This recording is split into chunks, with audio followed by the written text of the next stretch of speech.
Uma boa tarde, são 13 horas e 7 minutos.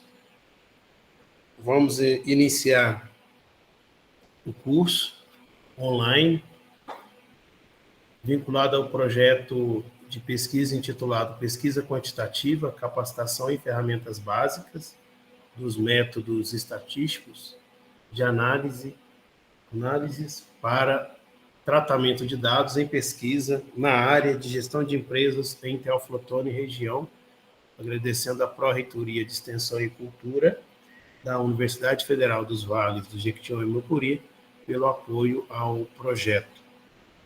Na última aula, vou compartilhar aqui o material, mas na última aula nós chegamos a comentar a respeito de um, digamos assim, no método, principalmente quando nós vamos trabalhar com pesquisa quantitativa, com o uso de ferramentas estatísticas, a primeira coisa a se fazer, e aí vem uma brincadeira, né, é ver se está tudo normal. O que é isso? Aí por isso que a gente chama de teste de normalidade. E, na verdade, você coleta dados, então você tem um conjunto, um banco de dados, né, ou seja, um conjunto de dados que estão aí, né, para serem analisados. E a primeira coisa é você ver se esses dados estão normais. A gente até brinca, né? Como se fosse a vida. Tem que ver se está tudo normal. E com o banco de dados também é a mesma coisa. Você vai verificar, por meio do teste de normalidade, se aquele conjunto de dados possui uma distribuição normal. Logicamente, a gente trabalha principalmente com nível de segurança, né? Margem de segurança ou intervalo de confiança de 95%, 99%. 99% geralmente os estatísticos trabalham com os dados com 99% de margem de segurança ou, né, ou intervalo de confiança.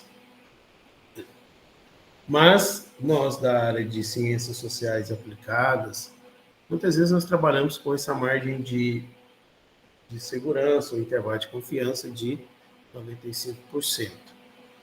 Bom, e aí, o que acontece? A partir do instante que você realiza o teste de normalidade, você vai verificar se aquele conjunto de dados possui uma distribuição normal ou não. Então, você cria uma hipótese H0. O que diz a hipótese H0? Diz o seguinte, a frase, né, que a distribuição teórica empírica, certo? São iguais, ou seja, que é uma distribuição normal. Ou você pode escrever também se a distribuição ou o comportamento daquele conjunto de dados tem distribuição normal. Se você faz o teste de normalidade, se for acima, se tem um conjunto de dados for abaixo de 50, você vai verificar o valor do SIG, né? Ou do nível de significância, você vai verificar pelo teste chamado Shapiro-Wilk. Por outro lado, se você tem um conjunto de dados acima de 50 observações, você vai verificar ali o teste chamado Kolmogorov-Smirnov. E aí, agora, nós vamos aprender um pouquinho sobre a utilização do SPSS nesses testes estatísticos. Mas a primeira coisa a ser feita, vou compartilhar aqui e mostrar para vocês, tela inteira. Vou compartilhar aqui os slides, tá bom? Compartilhar.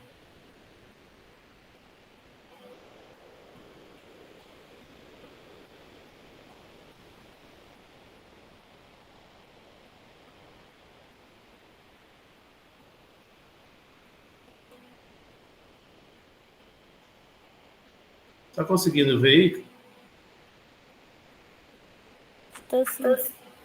Bom, primeira coisa, nós temos que verificar sempre isso aqui, ó. Tá? Vou mostrar aqui para vocês. Vamos para frente, o que é melhor. Sempre fazer essas perguntas aqui para o teste, tá? O que se quer verificar na população a partir de uma informação na amostra? O que eu quero verificar? Um exemplo, a idade dos entrevistados, por exemplo, ou a idade das pessoas que votaram em candidato A ou B. Certo? O que eu quero verificar, na verdade? Se há diferença, por exemplo, de idade entre pessoas que votaram no candidato A e no candidato B. Há diferença? Qual o tipo de variável? Nesse caso, estou falando da idade. A idade é a escala de medida, é razão. Então, né? E se a escala for razão intervalar, né, nós teremos que verificar se a distribuição é normal. Se for nominal ou ordinal, não precisa verificar se a distribuição é normal. Tá? Fique claro isso. Já é uma distribuição, você já vai para os testes não paramétricos. Outra pergunta, quantos conjuntos de dados ou amostras estão sendo avaliados? Um exemplo, eu estou avaliando se é duas, né, se é a idade dos eleitores em relação a dois candidatos, então eu estou avaliando 2 conjuntos de dados. E se as amostras são dependentes ou independentes. Dependente significa o quê? Que eu tenho 2 situações diferentes. O Edmilson, por exemplo, é gordo e o Edmilson magro. É a mesma pessoa em momentos diferentes. Aí a gente fala que a amostra é dependente. A anterior depende da posterior. Quando é independente, nenhuma influencia na outra. Tá? Pessoas diferentes. E aqui eu vou mostrar para vocês esse banco de dados, né, dos Estados Unidos, né, da eleição de 92. Então, com a intenção de realizar uma discussão sobre o comportamento do eleitor na eleição de 1992 nos Estados Unidos, um pesquisador recuperou uma base amostral de dados que permite avaliar o interesse de diferentes estratos etários, ou seja, diferentes idades, em relação às propostas políticas dos candidatos à presidência do país. Bom, aí vem primeiro aquelas perguntas. Por quê? Por que é interessante essas perguntas? Porque essas perguntas vão dar um norte de como você vai utilizar o seu teste estatístico. Então, são critérios para que você possa, digamos, definir de forma mais clara e objetiva qual teste que você vai utilizar. Então, aqui o critério para escolha do teste estatístico. Então, eu tenho aqui, né, que o pesquisador, né, ele fez um estudo comparativo entre a idade dos eleitores dos candidatos à presidência americana. Então, esse é o objetivo. Ele está fazendo um estudo comparativo entre a idade dos eleitores dos candidatos à presidência americana. Aí, primeira pergunta que nós temos que responder: o que se quer verificar na população a partir de uma informação na amostra? Aí ele fez a seguinte pergunta: qual candidato tem eleitores mais jovens? Então, aí o que acontece? Eu tenho uma pergunta de pesquisa: qual candidato tem eleitores mais jovens? Perfeito? Um outro exemplo: qual empresa possui o maior número de clientes, por exemplo, jovens? É um outro exemplo, né? Se tratando de gestão empresarial. Aí, nesse caso aqui, nós temos a seguinte pergunta de pesquisa: qual candidato tem eleitores mais jovens? Essa seria o que eu quero verificar, né, a partir da informação desse conjunto de dados que eu tenho, da amostra, né? Conjunto de dados de uma amostra. Segunda pergunta, né, o 2 e 2.1.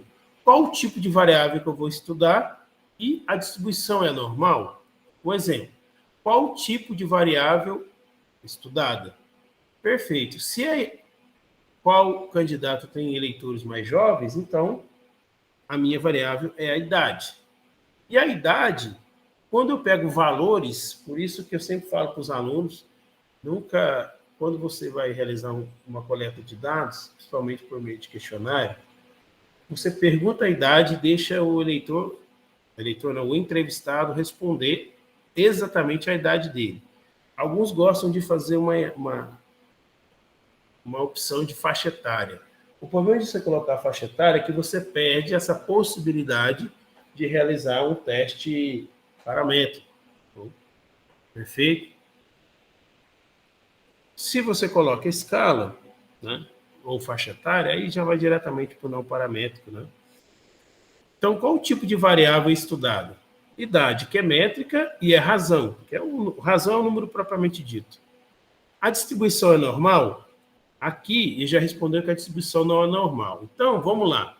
Estamos falando do banco de dados sobre a eleição dos Estados Unidos. Então, vamos lá, que eu vou mostrar aqui eleição.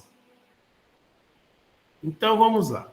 Primeira coisa, aqui tem a idade, né, dos respondentes e aqui em quem eles votaram. Vocês estão vendo aqui, ó, voto e idade. Anos de estudo, o gênero do entrevistado, se eu quiser saber aqui, ó, tá vendo? Gênero do entrevistado e a idade média, né? Bom, aí vamos pensar o seguinte. Se aqui no nosso slide está fazendo a seguinte pergunta: qual candidato tem eleitores mais jovens? Então, ele já definiu que a distribuição não é normal. Vamos verificar, então, se a distribuição da idade não é normal. Se não estiver vendo, me avise, tá, Cassandra? Ó, eu vou lá em analisar. Tá vendo direitinho? Sim. Ó, beleza, obrigado. Analisar, estatísticas descritivas, explorar. Depois vai mostrar essas etapas todas aqui, tá? Depois. Vamos lá. Idade dos entrevistados, que é a minha lista de dependente. Estatística, tá vendo aqui? Intervalo de confiança de 95% para a média. Gráficos.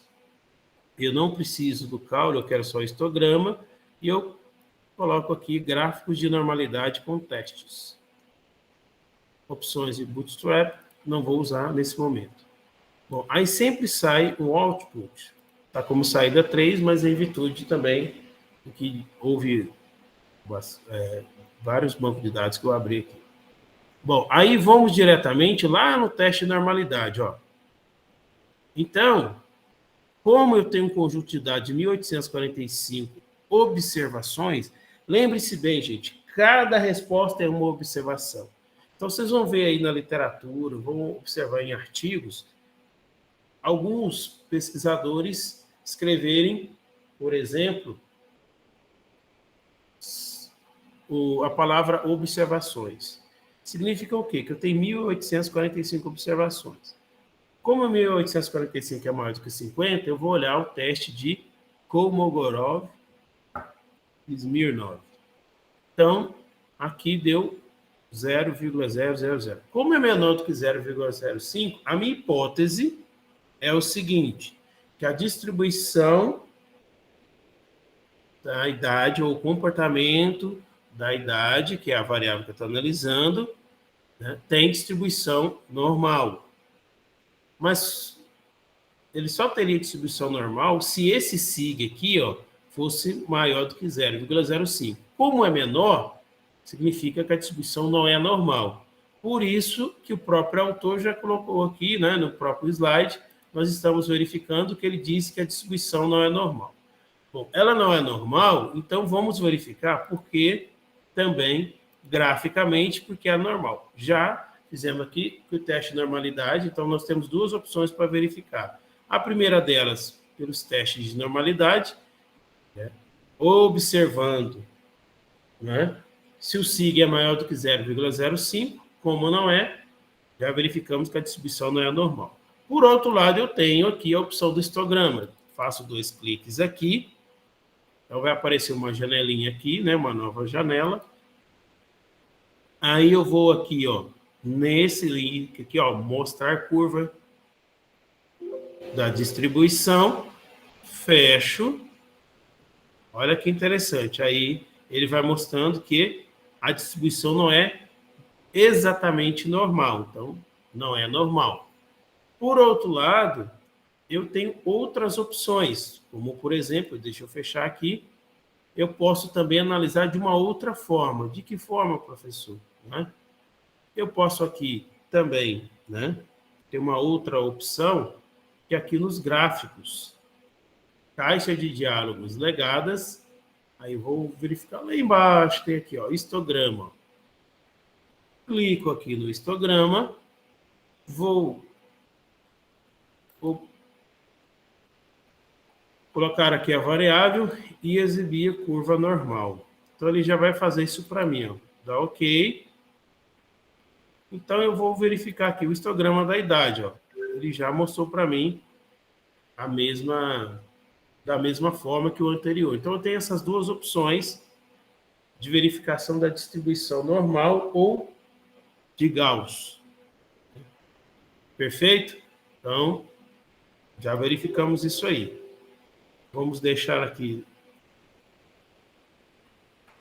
Retornando aqui aos nossos slides. Aí. Quantos conjuntos de dados, entre parênteses, amostras, estão sendo avaliados? São 3 grupos de amostras. Por quê? Porque a hora que nós vamos verificar o banco de dados da eleição, nós vamos observar o seguinte. Se eu quero saber qual a idade, né, dos eleitores em relação aos candidatos, perdão que eu estou mostrando um outro banco de dados aqui, eleições. Nós vamos verificar aqui, ó. Quando a gente fala de voto, nós temos 3 opções, ó. Bush, Perot e Clinton. Ou seja, eu tenho 3 opções. Então, por isso que aqui na hora de nós analisarmos aqui, ou respondermos a essa pergunta, quantos conjuntos de dados estão sendo avaliados? São 3 grupos de amostras. Por quê? É quem votou no Clinton, quem votou no Perot, certo? E quem votou no Bush. Bom, a quarta pergunta. As amostras são dependentes ou independentes? Aí, às vezes, a gente, enquanto aluno, a gente fica um pouco em dúvida dessa questão de dependência e independência. Nós temos que entender o seguinte. Aqueles que votam no Bush é um grupo, que vota no Perot é outro grupo, e no Clinton é outro grupo. Agora, Clinton, Perot e Bush são independentes, um não depende do outro. Se fosse, por exemplo, um Clinton no momento A e no momento B, podemos falar que é dependente. São amostras dependentes. Mas como cada um não depende do outro, vamos dizer assim, significa, né, que a amostra é independente. Boa tarde, Soraya e Gabriel. Então, estou aqui respondendo aqui a essas questões, né? Continuando aqui, certo? Nós podemos ter outras perguntas, né? Aqui eu acho que eu vou até tirar isso aqui, né? Esse slide aqui, eu vou passar ele, porque ele se refere ao anterior, como se a gente fosse realizar, né, uma distribuição normal. E essa distribuição normal significa o quê? Que o conjunto de dados tem que estar dentro desse sininho. A gente brinca, né? Então, eu já mostrei aqui para vocês as formas de análise. Só que eu mostrei 2. Análise gráfica, pelo histograma, e os testes estatísticos, né? O de Shapiro-Wilk e o Kolmogorov-Smirnov, que parece um nome interessante. E aqui eu mostrei as etapas aqui, como podemos analisar pelo método gráfico. Então, vocês vão ver essa palavra em algum dia da vida de vocês, quando for ler um artigo, método gráfico. Tá? Então, nós vamos lá, em gráfico, né? Como está aqui, tá? Gráfico. Então, eu vou mostrar aqui no próprio SPSS 22, eu já mostrei aqui, mas só para relembrar a vocês. Então, aqui, eu vou em gráficos, tá vendo? Caixa de diálogos legadas e vou aqui em histograma, só repetindo. Idade estava aqui, eu passei para cá, optei aqui, né? Marquei aqui, ó, exibir curva normal, ok.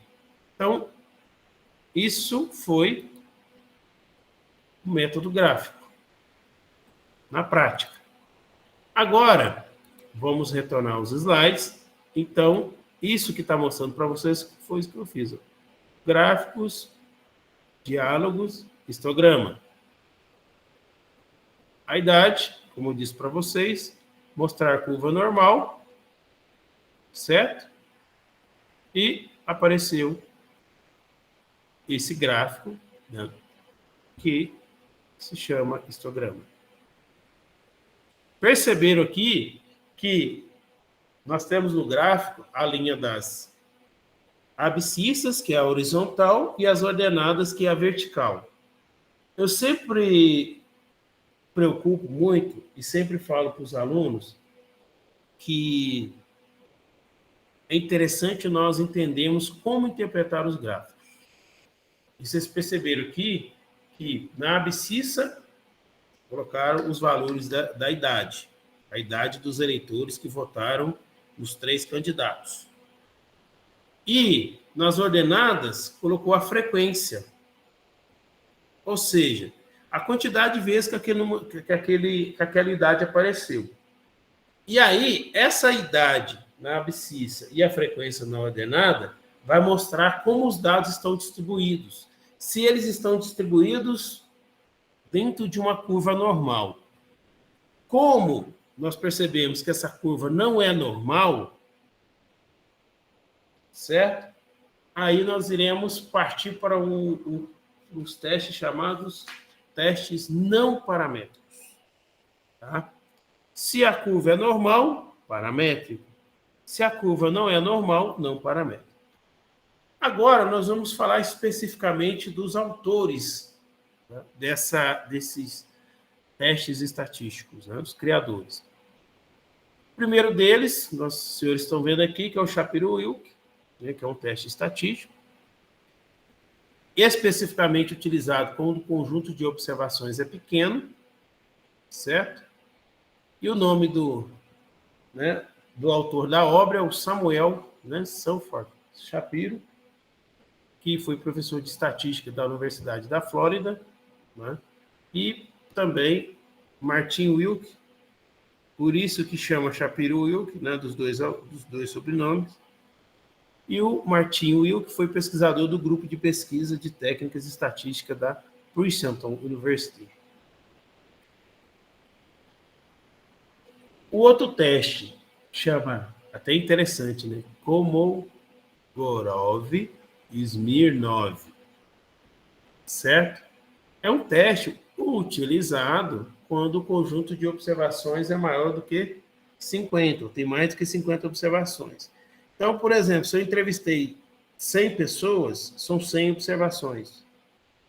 Pode ocorrer o caso que na hora que eu analiso os dados e às vezes tem algum outliers, ou seja, dados que estão tão discrepantes, eu posso eliminá-los da minha amostra. Isso é muito comum, inclusive para que você tenha um conjunto de dados, nós falamos um conjunto de dados mais robusto, ou seja, robustez nos dados. E aqui tem a foto dos 2 indivíduos aqui, tá? O Andrei Nikolaevich Kolmogorov e o Vladimir Ivanovich Smirnov. Aí tá só o resumo, né? Olha, se eu tenho menos do que 50 observações, é o teste chamado Shapiro-Wilk. Mais do que 50 observações, Kolmogorov-Smirnov. Aí, aqui só mostrando para vocês, não precisam decorar isso, tá? O que acontece? Existe o que nós chamamos de distribuição teórica, que é aquela que a gente chama um tipo ideal, mas existe a distribuição observada, que é aqueles dados que você coleta, podemos assim dizer. Então, esse teste de Kolmogorov-Smirnov é um teste que vai mostrar a aderência, ou seja, vou ler aqui para vocês, né? Diz respeito ao grau de concordância entre a distribuição de um conjunto de valores amostrais, que é aquele que eu coleto, certo? E determinada distribuição teórica específica, que é aquela que a teoria nos dá, que é a distribuição normal, certo? E vocês vão perceber que é uma comparação entre a distribuição teórica né, que a literatura nos dá, e a distribuição acumulada, né, que eu observei. Quando falar para vocês a distribuição observada, significa que é aqueles dados que eu coletei lá no campo, tá? Dados observados também, perfeito? Valores observados, valores amostrais. Os valores amostrais são aqueles valores que eu coletei ali, por exemplo, a idade dos eleitores. E aqui está mostrando as etapas do teste de normalidade, ó. Eu vou lá. Aqui está em inglês, tá? Analyze, né? Descriptive Statistics e Explore. Depois, você vai observar lá no Explore, você vai lá a lista de dependente, ou Dependent List. Aí você pode clicar no botão Plot, se você quiser, mas você tem que inserir a variável ali, né? Dependente, tá? Depois você vai ter também observar, por exemplo, o que a gente chama de teste de normalidade, que aqui os senhores estão vendo em inglês, né? Normality plots with tests. Testes, perdão. E aí vocês vão ver essa aqui. E aí, vocês estão observando que tem duas hipóteses aqui. A primeira hipótese H0, a distribuição é normal, e a segunda hipótese, a distribuição não é normal. Por que rejeita a hipótese nula, que é a primeira? Porque o sig aqui tem que ser maior do que 0,05, que não é o caso. Perfeito? Então, vamos voltar aqui, só para mostrar para vocês no SPSS sobre esses dados da eleição. Então, vamos lá. Aqui está em português, né? Por isso que é bom o SPSS 22 já está em português. Analisar, estatísticas descritivas. Vamos lá. Explorar. Aqui já a idade já estava aqui, que eu mostrei anteriormente. Ó. Joguei na idade aqui na lista de dependentes. Aqui o plot chama gráfico, tá? Olha que interessante. Aí eu vou aqui nos gráficos, vou colocar gráfico de normalidade com testes, histograma, continuar, ok. Opa, apareceu mais coisa aqui, professor.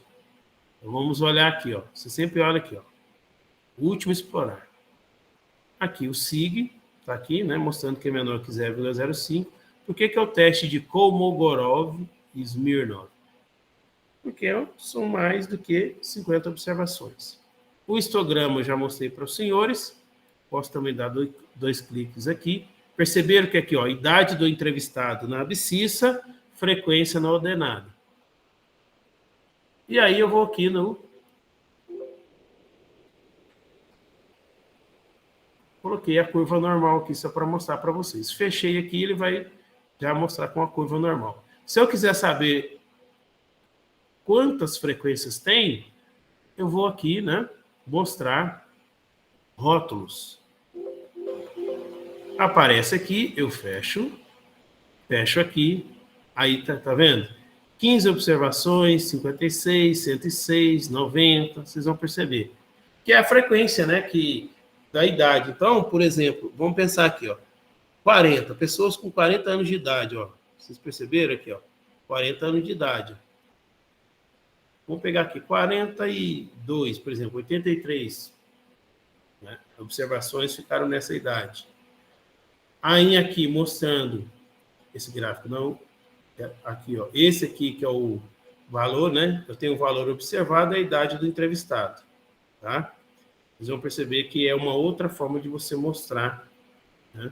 Mas o que nos interessa aqui até o momento é mostrar o teste de normalidade e o gráfico, que é o histograma, que mostra também que, na verdade, são duas formas de nós observarmos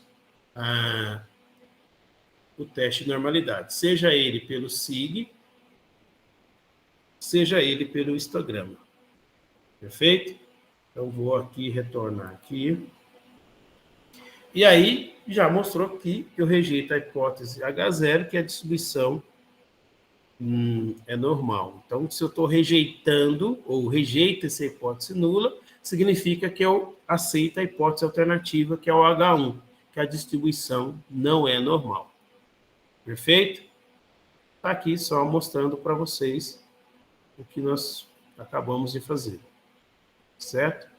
Porém, o que eu quero mostrar para vocês depois na segunda parte da nossa conversa é o seguinte: quando o teste é normal, quando a distribuição é normal, ou seja, eu aceito a hipótese H0 de que a distribuição do conjunto de dados é normal, aí eu vou para os testes paramétricos. E aqui mostrando para vocês quais são as opções de testes paramétricos. Logicamente, é somente algumas, tem mais do que isso.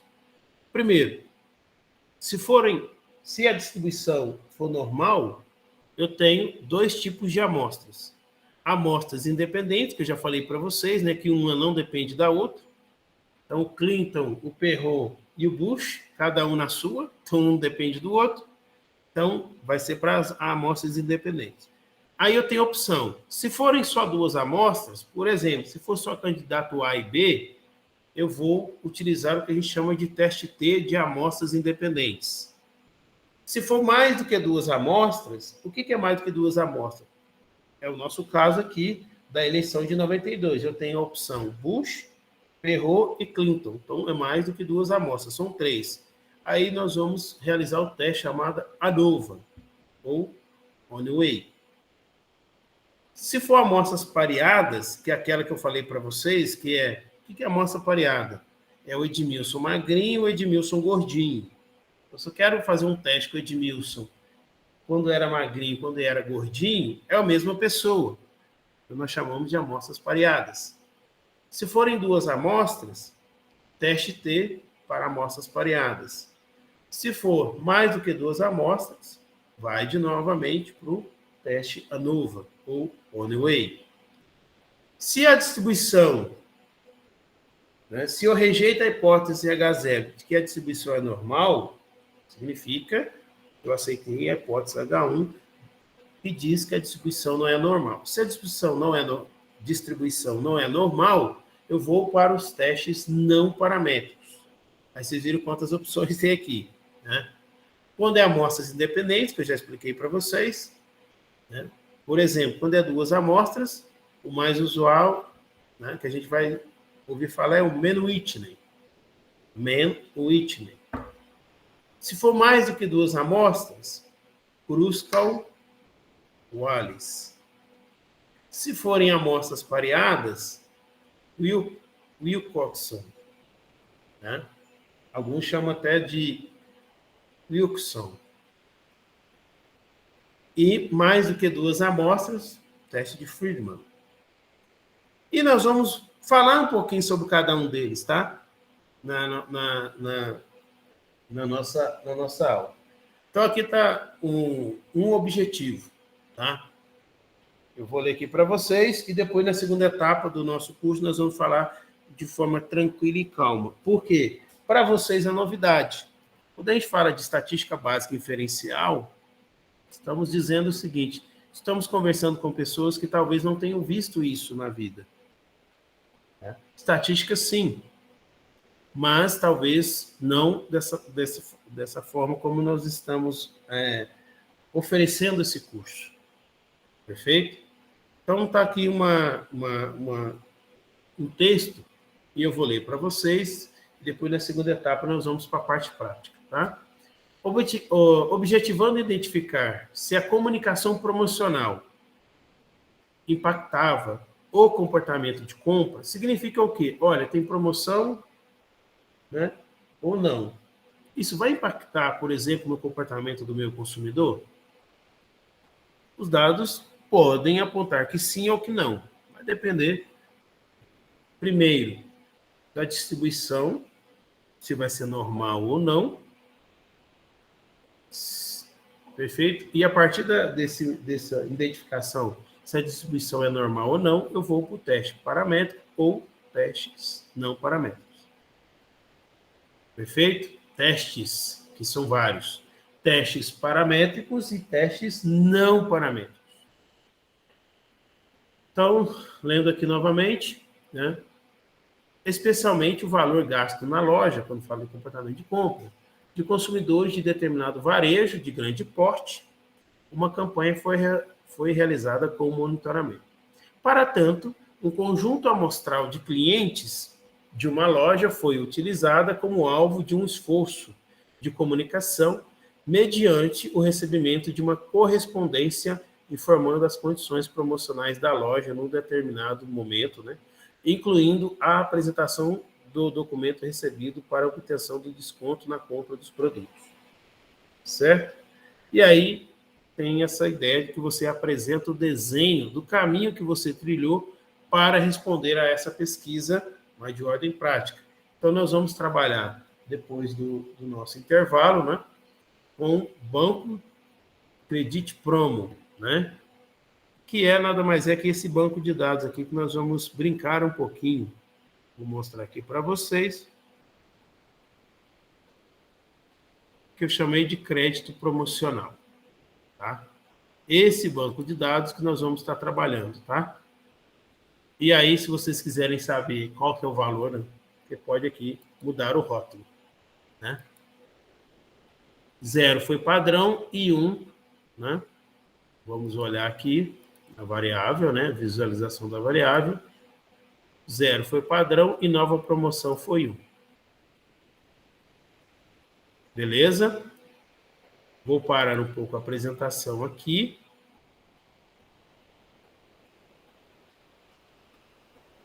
E agradecer a vocês pela paciência nessa primeira parte. E depois, na segunda parte, eu vou mostrar no próprio SPSS, e também a partir dos slides, mostrar como é que nós vamos realizar essas etapas. Tá bom? Principalmente respondendo aquelas perguntas. Então, eu sempre faço um quadro, todo tipo de análise, quando eu faço, quando eu realizo, né, qualquer tipo de análise, eu sempre, primeiro, copio aquele quadro e vou respondendo primeiro, para depois, de fato, realizar qualquer tipo de análise. Tá bom? Deixa eu parar aqui a gravação. Em 10 minutos, eu vou parar um pouco a gravação e daqui a pouco nós retornamos. Agradecer a Pró-Reitoria de Extensão e Cultura da Universidade Federal dos Vales do Jequitinhonha e Mucuri.